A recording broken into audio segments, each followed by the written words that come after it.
এর 7 কক্ষে মানে সোডিয়ামের শেষ কক্ষে একটি ইলেকট্রন আর ক্লোরিনের শেষ কক্ষে কি ক্লোরিনের শেষ কক্ষে 7টি ইলেকট্রন।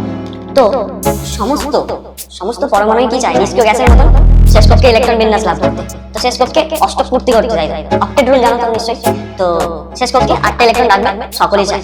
তো সেহেতু সোডিয়াম কি করলো, সোডিয়াম বলছে কি আমি একটা ইলেকট্রন যদি তাড়িয়ে দিই তাহলে আমার শেষ কক্ষে কটা 8টা ইলেকট্রন হয়ে যাবে। আর ক্লোরিন কি করছে, ক্লোরিন চাইছে কি আমার একটা যদি ইলেকট্রন চলে আসে তাহলে কি হয়ে যাবে, আমার শেষ কক্ষে 8টা ইলেকট্রন হয়ে যাবে। অক্সিডেশন, প্রথমটা অক্সিডেশন আর নিচেরটায় কি হয়ে যায় রিডাকশন, তাই তো। তাহলে এখানে দুটো বিক্রিয়া, একটাতে জারণ হয়েছে একটাতে বিজারণ হয়েছে। তো দেখো কেমিস্ট্রিতে ঠিক আছে রসায়নে যখন জারণ এবং বিজারণ একসঙ্গে ঘটে, এখানে তো জারণ এবং বিজারণ একসঙ্গে ঘটেছে, সোডিয়ামে এখানে দেখতে পাচ্ছ জারণ এবং বিজারণ একসঙ্গে ঘটেছে। তো যখন এই দুটো একসঙ্গে ঘটে তখন এটাকে একটা রেডক্স রিঅ্যাকশন বলা হয়। কি নাম বলা হয়? Redox reaction.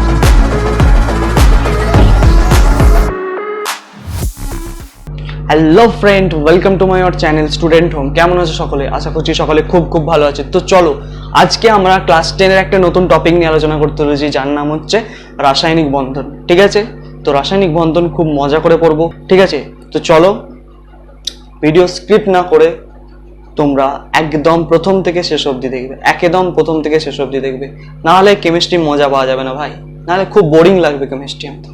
ঠিক আছে, তো চলো শুরু করা যাক আজকের নতুন অধ্যায়, রাসায়নিক বন্ধন। আচ্ছা, রাসায়নিক বন্ধন জিনিসটা কি সেটা জানতে হবে। আচ্ছা, বন্ধন এখানে হচ্ছে বন্ধন, কেমিস্ট্রির ভাষায় বন্ধন বা বন্ড যেটাকে বলছি, বন্ড মানে হচ্ছে এক প্রকার ফোর্স।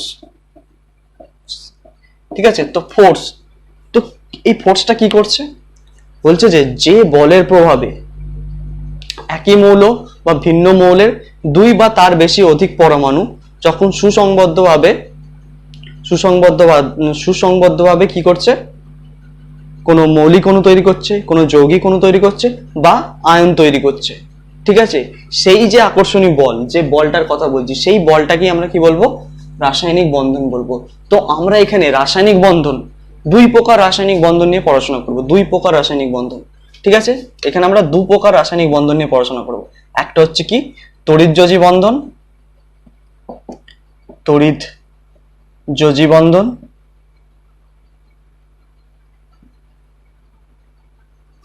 আর একটা হচ্ছে কি সমযোজী বন্ধন,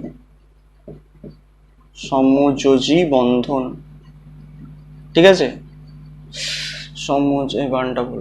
ঠিক আছে, সমযোজী বন্ধন। তো আমরা এই দুটো বন্ধন নিয়ে পড়াশোনা করব। ঠিক আছে, আমাদের সিলেবাসে শুধু এই দুটো বন্ধন আছে, তো এই দুটো বন্ধন নিয়ে পড়াশোনা করব। তো প্রথমে সমযোজী বন্ধন বা আয়নিক বন্ধন নিয়ে পড়াশোনা করব। ঠিক আছে, প্রথমে হচ্ছে চলে আসি কি আয়নিক বন্ধন বা সমযোজী বন্ধন। তো ফার্স্ট হচ্ছে আমাদের কি এই আয়নিক বন্ধন বা তড়িৎযোজী বন্ধন। ঠিক আছে, তড়িৎযোজী বন্ধন। আচ্ছা, এই তড়িৎযোজী বন্ধন আমরা কোথায় দেখতে পাবো? এই তড়িৎযোজী বন্ধন সংজ্ঞা দেবো, চিন্তা করতে হবে না, সংজ্ঞা দেবো। কিন্তু সংজ্ঞা দেওয়ার আগে কিছু কথা বলে নিই, তারপর সংজ্ঞাটা দেবো। ঠিক আছে, এক্সাম্পল দেখবো, তারপর সংজ্ঞা দেবো। দেখো, তড়িৎযোজী বন্ধন সাধারণত আমরা ধাতু এবং অধাতুদের মধ্যে দেখতে পাই। ধাতু, মেটাল এবং নন মেটালের মধ্যে দেখতে পাই। ধাতু এবং অধাতুদের মধ্যে দেখতে পাই এই ধরনের বন্ড, যেখানে দেখবে ধাতু এবং অধাতু যুক্ত হয়ে যে কম্পাউন্ড তৈরি করেছে। ঠিক আছে, তো সেখানে জানবে যে কি তড়িৎযোজী বন্ধন তৈরি হয়েছে। ঠিক আছে, তো মেটাল এবং নন মেটাল। আচ্ছা, ধাতুদের টেন্ডেন্সি কি? ধাতুরা কি করে? ধাতুরা ইলেকট্রনকে কি করে? লস করে দেয়। ইলেকট্রন কি বর্জন করে? ইলেকট্রন বর্জন করে দেয়। আর অধাতুরা কি করে? অধাতুরা ইলেকট্রন গ্রহণ করে, তাই তো, এটা জানি। তো মেটালদের যে মানে ধাতুদের সর্ববহিস্থ কক্ষের ইলেকট্রন সাধারণত দেখবে 1, 2 কিংবা 3 এরকম থাকে, আর এদের দেখবে 4, 5, 6, 7 এরকম থাকে। ঠিক আছে, শেষ কক্ষের ইলেকট্রন ধাতুদের ক্ষেত্রে 1, 2, 3, আর এদের ক্ষেত্রে 4, 5, 6, 7 এইরকম ধরনের শেষ কক্ষের ইলেকট্রন সংখ্যা এগুলো। ঠিক আছে, তো তো তো তো এখানে কি বলছি তাহলে, কি ধাতুরা কি ইলেকট্রন বর্জন করবে, ইলেকট্রনরা কি করে, ইলেকট্রন বলছি, নন মেটাল মানে অধাতুরা ইলেকট্রনকে গ্রহণ করে। তো ফার্স্ট সংজ্ঞা দেওয়ার আগে প্রথমে আমরা একটা উদাহরণ দেখব, তারপর আমরা সংজ্ঞায় যাব। ঠিক আছে, উদাহরণটা দেখলে কিন্তু সংজ্ঞাটা সেখান থেকে সহজে দিয়ে দেওয়া যাবে। ঠিক আছে, তোমাদেরকে মুখস্থ করতে হবে না, যেমন দেখবে সেই রকম ভাবে তোমরা সংজ্ঞাটা বলবে। ওকে, চলো ফার্স্ট হচ্ছে একটা উদাহরণ দেখে নিয়ে যাক। উদাহরণটা হচ্ছে কি NaCl, নাম শুনেছো? Sodium chloride. সোডিয়াম ক্লোরাইড, এখানে ভালো করে দেখো, সোডিয়াম ক্লোরাইড, এখানে কি কি দুটো, একটা সোডিয়াম একটা ক্লোরাইড। এটা কি ধাতু, এটা একটা অধাতু, তাই তো? দেখো, ধাতু এবং অধাতু। ঠিক আছে, তো সোডিয়ামের ইলেকট্রন সংখ্যা কত? 11। ইলেকট্রন বিন্যাস করলে কত হবে? 2,8,1। আর ক্লোরিনের ক্ষেত্রে কি করলে? ক্লোরিনের 17টা ইলেকট্রন আছে, তো কত হবে? 2,8,7। তো এখানে ভালো করে দেখো, এর 7 কক্ষে মানে সোডিয়ামের শেষ কক্ষে একটি ইলেকট্রন, আর ক্লোরিনের শেষ কক্ষে কি? ক্লোরিনের শেষ কক্ষে 7টি ইলেকট্রন। তো সমস্ত সমস্ত পরমাণুই কি চায়? নিষ্ক্রিয় গ্যাসের মতন শেষ কক্ষে ইলেকট্রন বিন্যাস লাভ করতে। তো শেষ কক্ষে অষ্টক পূর্তি করতে চাইতো, অক্টেট রুল জানো তো নিশ্চয়ই। তো শেষ কক্ষে 8টা ইলেকট্রন রাখবে, সকলেই চায়। তো সেহেতু সোডিয়াম কি করলো? সোডিয়াম বলছে কি, আমি একটা ইলেকট্রন যদি তাড়িয়ে দিই তাহলে আমার শেষ কক্ষে কটা? 8টা ইলেকট্রন হয়ে যাবে। আর ক্লোরিন কি করছে? ক্লোরিন চাইছে কি, আমার একটা যদি ইলেকট্রন চলে আসে তাহলে তাহলে কি হয়ে যাবে? আমার শেষ কক্ষে 8টা ইলেকট্রন হয়ে যাবে। তো দুজনেই হেল্প করতে পারবে। সোডিয়াম আর ক্লোরিন দুজনকে কি সাহায্য করতে পারছে।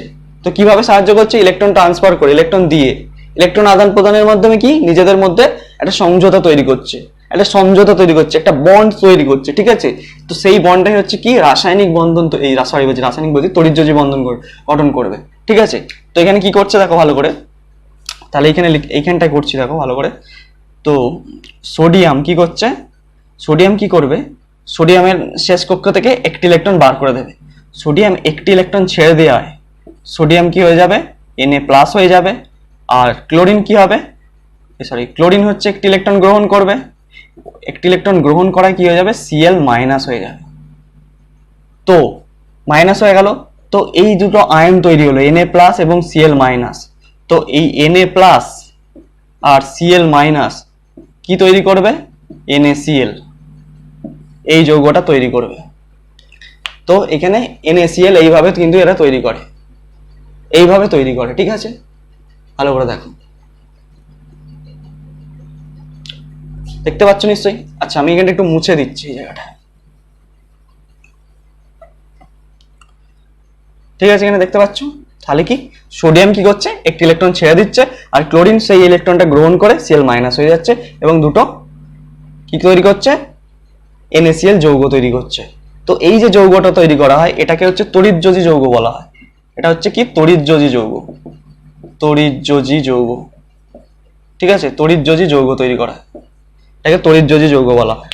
ঠিক আছে, NaCl একটি তড়িৎযোজী যৌগ। ওকে, ভালো করে দেখো। তো এবার আমাদের সংজ্ঞায় আসি। সংজ্ঞায় এলে কি বলবো? যে বলের প্রভাবে কি করছে? দুটি বিপরীতধর্মী আয়ন, এগুলো আয়ন দেখো, Na+, Cl- এগুলো তো আয়ন।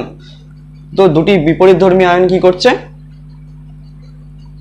পরস্পরের সঙ্গে যুক্ত হয়ে যে বন্ধন তৈরি করছে। ঠিক আছে, পরস্পরের সঙ্গে যুক্ত হয়ে কি যে বন্ধন তৈরি করছে সেটাই হচ্ছে কি তড়িৎযোজী বন্ধন। বা আরো যদি ভালো করে বলো তাহলে সংজ্ঞাটা দাঁড়াবে কি হবে? যে বলের প্রভাবে কি দুটি আয়ন কি করছে? দুটি বিপরীতধর্মী আয়ন কি করছে? যে নিজেদের মধ্যে ইলেকট্রন আদান প্রদানের মাধ্যমে যে বন্ধন তৈরি করছে সেটাই হচ্ছে কি তড়িৎযোজী বন্ধন। ঠিক আছে, সেটাই হচ্ছে তড়িৎযোজী বন্ধন। এখানে ভালো করে দেখো, এখানে কি ফার্স্ট যে কন্ডিশনটা কি, সোডিয়াম কি করেছে? একটি ইলেকট্রন বর্জন করে দিয়েছে। তো ইলেকট্রন বর্জন করলে আমরা কি হয়? জারণ না বিজারণ? জারণ, তাই তো। আর ইলেকট্রন গ্রহণে কি হয়? ইলেকট্রন গ্রহণে বিজারণ। একটা অক্সিডেশন, প্রথমটা অক্সিডেশন, আর নিচেরটায় কি হয়েছে? রিডাকশন, তাই তো। তাহলে এখানে দুটো বিক্রিয়া, একটাতে জারণ হয়েছে একটাতে বিজারণ হয়েছে। তো দেখো কেমিস্ট্রিতে ঠিক আছে, রসায়নে যখন জারণ এবং বিজারণ একসঙ্গে ঘটে, এখানে তো জারণ এবং বিজারণ একসঙ্গে ঘটেছে, সোডিয়ামে এখানে দেখতে পাচ্ছ জারণ এবং বিজারণ একসঙ্গে ঘটেছে।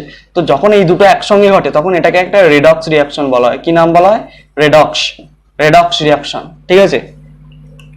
কেমিস্ট্রিতে এটা একটা নাম দেওয়া হয়েছে, একে রেডক্স রিঅ্যাকশন বলা হয়, ঠিক আছে। শর্ট কোশ্চেন আসে মাঝে মাঝে, দিয়ে দিতে পারে।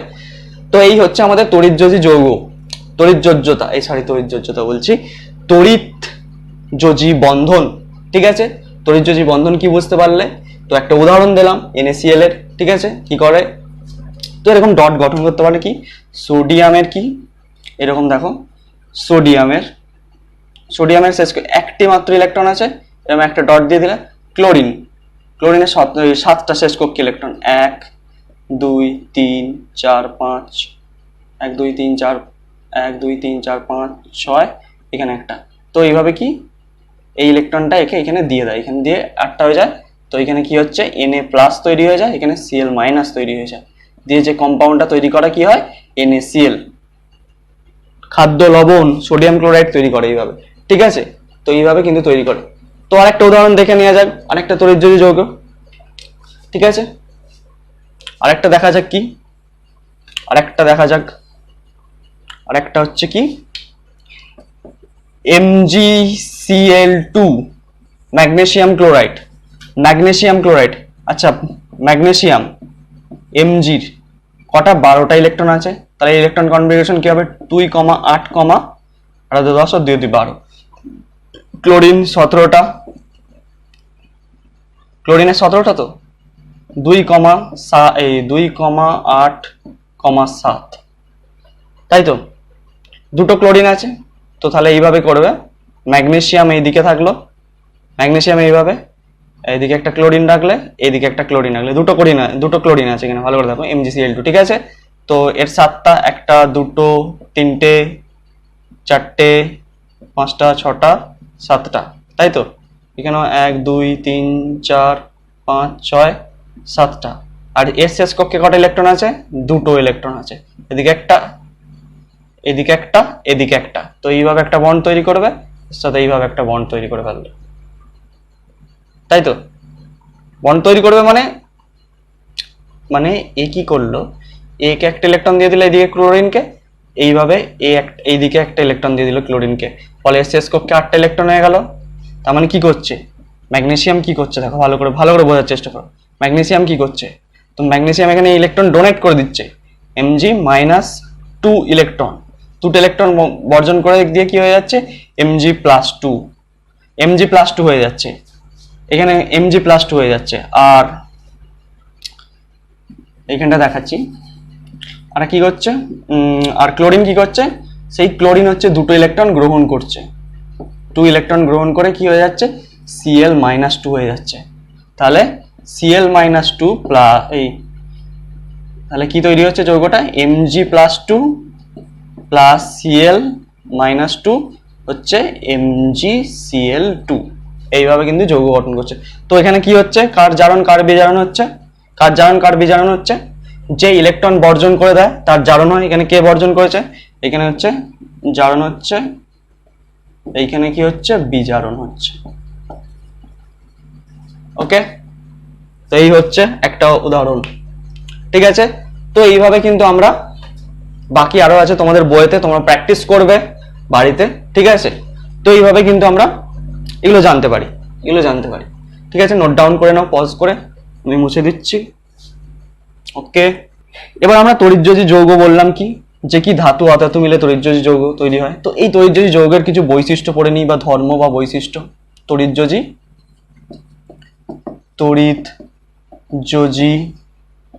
যৌগের ধর্ম বা বৈশিষ্ট্য যাই বলতে পারো, ঠিক আছে।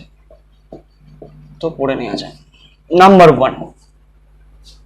ওয়ান বৈশিষ্ট্য, ফার্স্ট বৈশিষ্ট্য, যেটা সব থেকে গুরুত্বপূর্ণ পয়েন্ট, যে তড়িৎযোজী যৌগগুলোর মধ্যে যে আয়নগুলো দেখলাম, সেই আয়নগুলো, ঠিক আছে, তড়িৎযোজী যৌগের মধ্যে উপস্থিত আয়নগুলো খুব তীব্রভাবে যে বলের দ্বারা আকর্ষিত থাকে, সেই বলটার নাম হচ্ছে স্থির তাড়িতিক আকর্ষণ বল। কি বললাম? স্থির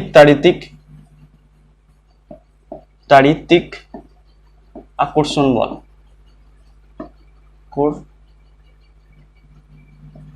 আকর্ষণ বল, স্থিরতারিতিক আকর্ষণ বল দ্বারা আয়নগুলি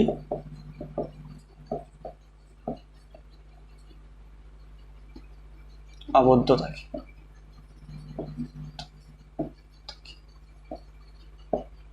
তীব্র, একটা কথা এখানে লিখে দিতে পারো, তীব্র। ঠিক আছে, তীব্র স্থিরতারিতিক আকর্ষণ বল দ্বারা কি আয়নগুলো আবদ্ধ অবস্থায় থাকে, যার ফলে কি এরা খুব আবদ্ধ অবস্থায় থাকায় এদের একটি নির্দিষ্ট একটা জ্যামিতিক আকার থাকে। ঠিক আছে, নির্দিষ্ট ত্রিমাত্রিক জ্যামিতিক আকার থাকে এবং এরা সাধারণ অবস্থায় এগুলো কি, সাধারণ অবস্থায় এগুলো কঠিন পদার্থ হয়। সাধারণ অবস্থায় এরা কঠিন, সাধারণ অবস্থায়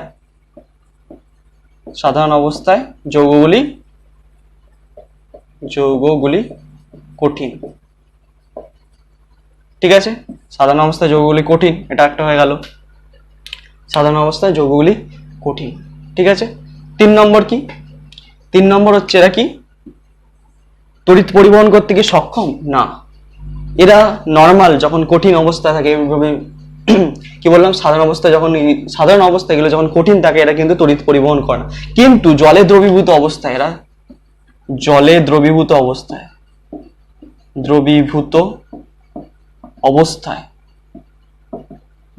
তড়িৎ পরিবহন করে।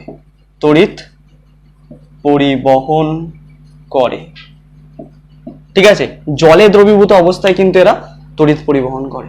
কেন করে জলে দ্রবীভূত, সাধারণ অবস্থায় তড়িৎ পরিবহন করছে না, কিন্তু জলে দ্রবীভূত অবস্থায় কি হচ্ছে দেখো, জল মানে হচ্ছে জল কেন তড়িৎ পরিবহন, জলে দ্রবীভূত অবস্থায় কেন তড়িৎ পরিবহন করে, এটা বোঝানোর জন্য তোমাদেরকে পোলারিটি বোঝাতে হবে। ঠিক আছে, তো এটা আমরা নেক্সট লেকচার আলোচনা করব। ঠিক আছে, এটুকু শুধু মনে রাখো, এটা জলে দ্রবীভূত অবস্থায় তড়িৎ পরিবহন করে। কারণ মানে ব্যাপারটা এরকম যে যখন কোনো এই যৌগ, ধরো NaCl এমনি সাধারণ অবস্থায় তড়িৎ পরিবহন করে না, কিন্তু NaCl কে যখন জলের মধ্যে দ্রবীভূত করা হয় তখন কি হয়, NaCl কি করে, এই জল কি করে, জল NaCl প্লাস এবং Cl মাইনাস এই দুটো আয়নকে কিন্তু ভেঙে দেয়। ঠিক আছে, এটাকে মুক্ত করে দেয়, ফলে এদের তড়িৎ পরিবহন করতে সক্ষম হয় NaCl। ঠিক আছে, তো জল কি করে, জল হচ্ছে ভেঙে দেয় এই যে বন্ধন, যে স্থিরতারিতিক আকর্ষণ বল দ্বারা যে বন্ধনটা করে আছে, সেই বন্ধনটা কিন্তু ভেঙে দেয় জল, ফলে কি তড়িৎ পরিবহন করতে সক্ষম। আরো ডিটেলসে কিন্তু তোমাদেরকে পরের লেকচারে আমি এটা বুঝিয়ে দেবো, এ নিয়ে চাপ নিতে হবে না, শুধু এটুকু মনে রাখো জলে দ্রবীভূত অবস্থায় এরা তড়িৎ পরিবহন করে। ঠিক আছে, ওকে, তো এই গেল। আর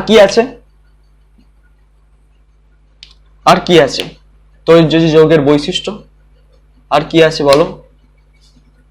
আর খুব ইম্পর্টেন্ট হ্যাঁ, আচ্ছা এদের গলনাঙ্ক এবং স্ফুটনাঙ্ক কিন্তু খুব হাই হয়, গলনাঙ্ক এবং স্ফুটনাঙ্ক খুব বেশি, গলনাঙ্ক এবং স্ফুটনাঙ্ক বেশি।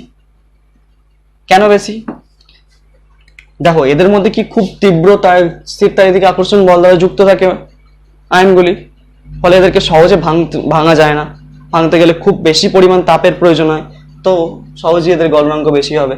ঠিক আছে, তো এদের গলনাঙ্ক স্ফুটনাঙ্ক বেশি হয়। তো এই হচ্ছে বৈশিষ্ট্য কিছু কটা তড়িৎযোজী যৌগের। ঠিক আছে, তড়িৎযোজী যৌগ। ওকে, তো এই গেল আমাদের পুরোপুরি তড়িৎযোজী বন্ধনের পুরো ব্যাপার স্যাপার। ঠিক আছে, তো এবার আসবো আমরা কি কোভ্যালেন্ট বন্ড, মানে হচ্ছে সমযোজী বন্ড, সমযোজী বন্ধনে আসবো এবার। সমযোজী বন্ধন কি জিনিস, সমযোজী বন্ধন।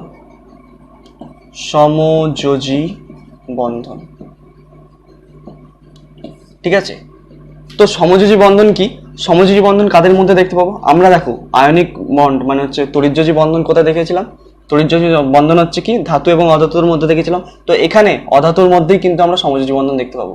অধাতু দুটোই নন মেটাল হবে, নন মেটাল দুটো, এটাও নন মেটাল। ঠিক আছে, দুটোই কিন্তু অধাতু, দুটোই অধাতুর মধ্যে। ঠিক আছে, দুটোই অধাতু দিয়ে যখন কোনো কম্পাউন্ড দেখবে তখন সেটাকে কি বলবে, সমযোজী যৌগ। ওকে, ঠিক আছে, তো সমযোজী যৌগ সংজ্ঞা দেবো, চাপ নিও না, সংজ্ঞা দেবো। প্রথমে আগে উদাহরণ দেখবো, তারপর সংজ্ঞা দেখবো, কারণ উদাহরণ করলে তারপরে সংজ্ঞাটা দিতে সুবিধা হয়। ওকে, তো চলো সংজ্ঞা লাস্টে দেবো। তো দেখো, তো নন মেটাল মানে কি, দুজনেরই কি, তো এখানে দেখো সমযোজী মানে হচ্ছে কি ব্যাপারটা, তো এইখানে দেখো ফার্স্ট একটা উদাহরণ দেখে নিই, সেই উদাহরণ থেকে তোমাদেরকে বোঝাচ্ছি। যেমন কি যেমন হচ্ছে কি হাইড্রোজেন, হাইড্রোজেন আর একটি হাইড্রোজেন আছে, ঠিক আছে। তো এই দুটো হাইড্রোজেন কি করছে, এর শেষ কক্ষে কটা ইলেকট্রন, একটি ইলেকট্রন, এর শেষ কক্ষে কটা ইলেকট্রন, একটি ইলেকট্রন। তো এই কি করলো, এখানে এখানে যদি দেখো, এই যদি বলে একটা ইলেকট্রন হাইড্রোজেনকে দিয়ে দেবে, আমি উদাহরণ নিয়েছি কি হাইড্রোজেনের অণু, ঠিক আছে, হাইড্রোজেনের অণু নিয়েছি আমি।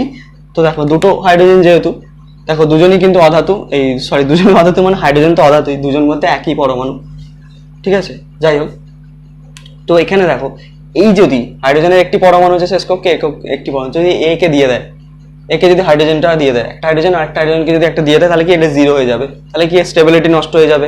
তো আমরা কি জানি, এটা ডুপ্লেট নিয়ম দ্বারা, ডুপ্লেট রুল আমরা জানি কি, যে হাইড্রোজেন আর হিলিয়াম কি তাদের শেষ কক্ষে যদি দুটো ইলেকট্রন থাকে এরা স্টেবল হয়ে যায়, ঠিক আছে।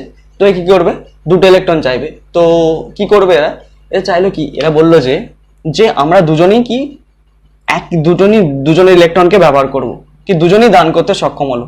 তো এইভাবে এইভাবে এইভাবে এরটা এইভাবে নিল, এরটাকে এইভাবে নিল, দেখো তাহলে দুজন শেয়ার করে নিল, নিজেদের শেষ কক্ষের ইলেকট্রনগুলো কি করলো, শেয়ার করে নিল। এখানে কি শেয়ারিং করছে, দেখো শেয়ার, দুজনে শেয়ার করে ব্যবহার করবে।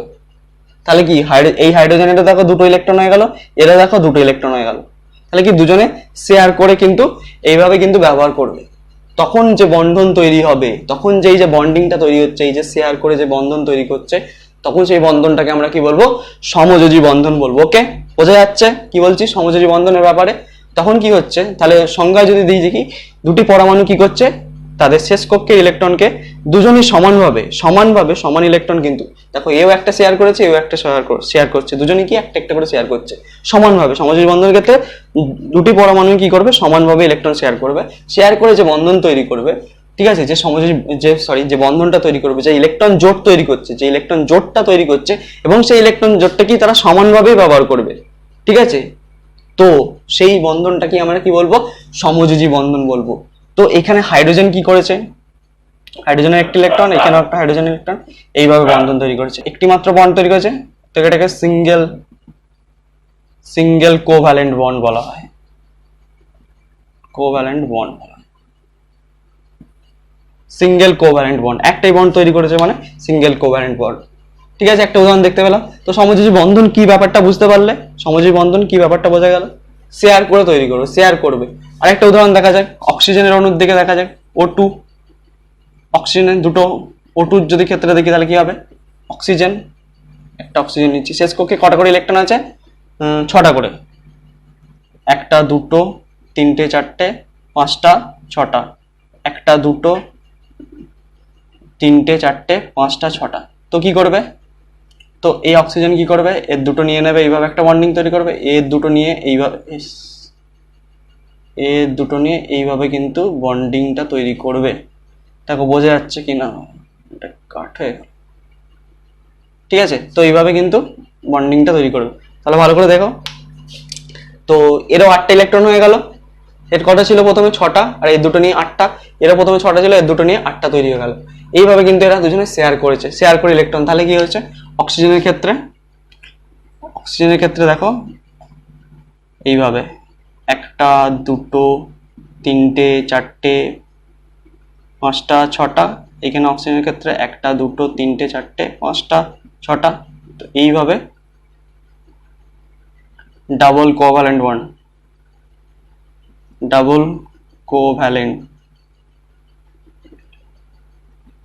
বন্ড তৈরি করছে, ডাবল কোভ্যালেন্ট বন্ড তৈরি করছে, দেখো, ঠিক আছে, দেখে নাও। ওকে, তো আরেকটা উদাহরণ দেখা যাক, নাইট্রোজেন অণুর ক্ষেত্রে, N2 অণুর ক্ষেত্রে, নাইট্রোজেন অণুর ক্ষেত্রে কি দেখবে, নাইট্রোজেনের দেখো, নাইট্রোজেনের হচ্ছে শেষ কক্ষে কটা ইলেকট্রন আছে, নাইট্রোজেন হচ্ছে 7, নাইট্রোজেন কত, নাইট্রোজেন তো 7, তার মানে 2,5, শেষ কক্ষে 5টা ইলেকট্রন আছে। তো 5টা যেহেতু 1 2 3 4 5, আর এখানে একটা নাইট্রোজেন নিচ্ছি 1 2 3 4 5, এইভাবে বন্ড তৈরি করবে, এখানে কি ট্রিপল বন্ড তৈরি করবে, ট্রিপল, ট্রিপল কোভ্যালেন্ট বন্ড তৈরি করছে। তো নাইট্রোজেন এভাবে ট্রিপল কোভ্যালেন্ট বন্ড কিন্তু তৈরি করবে, বোঝা গেল? তো এইভাবে কিন্তু বন্ডিং তৈরি হবে, ঠিক আছে? এইভাবে কিন্তু বন্ডিং আমাদের তৈরি হবে সমযোজী বন্ধনের ক্ষেত্রে। তো আরেকটা বন্ডিং দেখে নেওয়া যাক, একটা উদাহরণ দেখা যাক। একটা উদাহরণ দেখি আমরা। একটা উদাহরণ হচ্ছে, দেখো মিথেন CH4, চেনো নিশ্চয়ই মিথেনকে সকলে। মিথেন তো কার্বনের কটা শেষ কক্ষে? চারটে। 1 2 3 4টে কার্বন, এই 4টে ইলেকট্রন আছে, তাই তো? তাহলে 4টা হাইড্রোজেন এইভাবে আসবে, 1টা 2টো এদিক থেকে, 3টে 4টে। তো এর একটা ইলেকট্রন, এর একটা ইলেকট্রন, এর একটা ইলেকট্রন, তাই তো? এর একটা ইলেকট্রন। তো এইখান থেকে এইভাবে এর সাথে এটা বন্ড তৈরি করবে, এর সাথে এটা বন্ড তৈরি করবে, এর সাথে এটা বন্ড তৈরি করবে, এর সাথে এইভাবে কিন্তু বন্ড তৈরি করবে, ঠিক আছে? মিথেন এইভাবে কিন্তু বন্ড তৈরি করে, ঠিক আছে? CCl4 কার্বন টেট্রাক্লোরাইড, সেটাও কিন্তু সেম এইভাবে কিন্তু তৈরি হবে। তো এটা বাড়িতে প্র্যাকটিস করবে CCl4 কে, ঠিক আছে? তো এইভাবে স্ট্রাকচার আঁকা পড়ে। তো দু রকমই করবে। প্রথমে হচ্ছে এইভাবে, আগে যেভাবে দেখালাম কিভাবে শেয়ার করে তৈরি করছে, তারপরে ওইভাবে ডট দিয়ে প্র্যাকটিস করে না, ওকে? তো এই হচ্ছে আমাদের সমযোজী বন্ধন, ওকে? তো সমযোজী যৌগের ক্ষেত্রে কি দেখবে? সমযোজী যে সমস্ত যৌগ আছে, দুটোই হচ্ছে অধাতু দেখতে পাবে, ঠিক আছে? অধাতু দেখতে পাবে, সেখানে তোমরা চোখ কান বুঝে কি বলে দেবে, সেটা সমযোজী যৌগ, ঠিক আছে? তো এরকম সমযোজী যৌগের কিছু এবার বৈশিষ্ট্য পড়ে নেওয়া যাক। ধর্ম বা বৈশিষ্ট্য।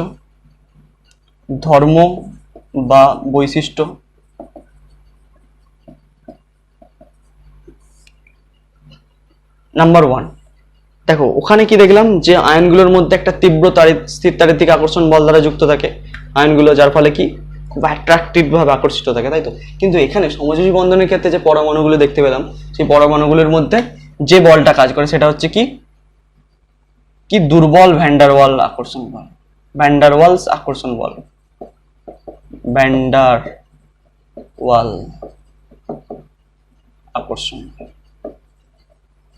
আকর্ষণ বল, ঠিক আছে? তো পরমাণুগুলির মধ্যে কি দুর্বল ভ্যান্ডারওয়াল আকর্ষণ বল কাজ করে। যেহেতু বলটা দুর্বল, দুর্বল এখানে লিখে দিচ্ছি, দুর্বল ভ্যান্ডারওয়াল আকর্ষণ বল কাজ করে। তাহলে কি হবে? যেহেতু দুর্বল ভ্যান্ডারওয়াল আকর্ষণ বল, তাহলে কি তাদের মধ্যে কি তীব্রভাবে তারা মানে হচ্ছে সুসংবদ্ধভাবে থাকবে না, একদম জোটবদ্ধ হয়ে থাকতে পারবে না, কি খোলামেলা থাকবে। তো তাই এদের সাধারণ অবস্থায় এরা কি হয়? সাধারণ অবস্থায় কি সমযোজী যৌগগুলো সাধারণ অবস্থায় এরা তরল বা গ্যাসীয় প্রকৃতির হয়, ওকে? তো দুর্বল ভ্যান্ডারওয়ালস আকর্ষণ বল কাজ করার জন্য এরা সাধারণ অবস্থায় তরল বা গ্যাসীয় প্রকৃতির হয়, ঠিক আছে? আচ্ছা, নেক্সট পয়েন্ট কি আছে? নেক্সট পয়েন্ট হচ্ছে কি, এদের হচ্ছে কি এমপি এবং বিপি। কি? এমপি মানে হচ্ছে মেল্টিং পয়েন্ট, আর বিপি মানে হচ্ছে বয়লিং পয়েন্ট, মানে হচ্ছে গলনাঙ্ক এবং স্ফুটনাঙ্ক খুব কম হয়। কম তো হবেই, কেন? দুর্বল ভ্যান্ডারওয়াল আকর্ষণ বলের জন্য এমপি এবং বিপি কিন্তু কম হয়। সহজেই ভেঙে দিতে পারবে, কম তাপ লাগবে, ঠিক আছে? সহজেই ভাঙা যাবে। আচ্ছা, আরেকটা, এরা কি তড়িৎ পরিবহন করে? না, জলে দ্রবীভূত অবস্থায়ও তড়িৎ পরিবহন করে না। দ্রবীভূত